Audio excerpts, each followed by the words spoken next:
আমরা জনগণকে অনুরোধ করব যে জনগণ যেন নিজের অধিকারের পক্ষে আরেকবার তারা যেন সজাগ হয়, সোচ্চার হয়।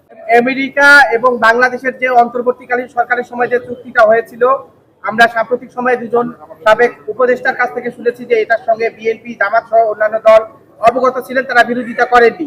এই প্রশ্নটা এখন আসে না, এটা আগেই আসছে।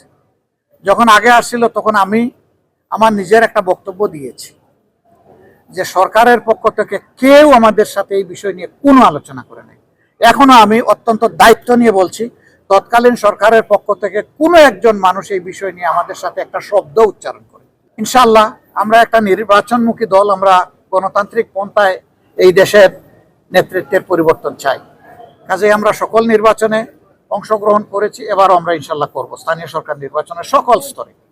এবং এইটা নিয়ে আপনি বলছেন কোনো আশঙ্কা আছে কিনা, অবশ্যই আছে।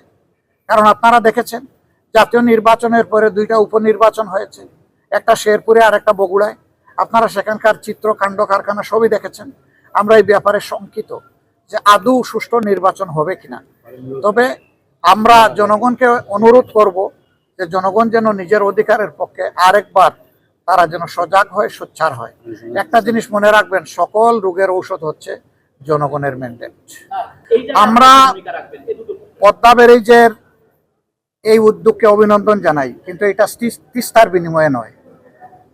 তিস্তার জায়গায় তিস্তাকে অবশ্যই তার পাওনা দিতে হবে এবং এই মহাপরিকল্পনা বাস্তবায়ন করতেই হবে। এর ভিন্ন আমরা কিছু চাই না। আমি সংসদের ভিতরে কোন টোনে কথা বলেছি আপনারা দেখেছেন, আমাদের পজিশন এই ব্যাপারে একদম ক্লিয়ার।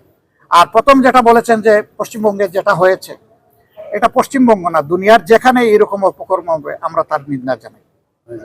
শুধু ধর্মীয় পরিচয়ে কাউকে আঘাত করার অধিকার এই দুনিয়া কাউকে দেয় নাই, কোনো দেশের সংবিধানও দেয় নাই। কেউ যদি এটা করেন মানবতার উপর এটা জুলুম, এবং আমরা তার বিপক্ষে সবসময় আমাদের অবস্থান স্পষ্ট।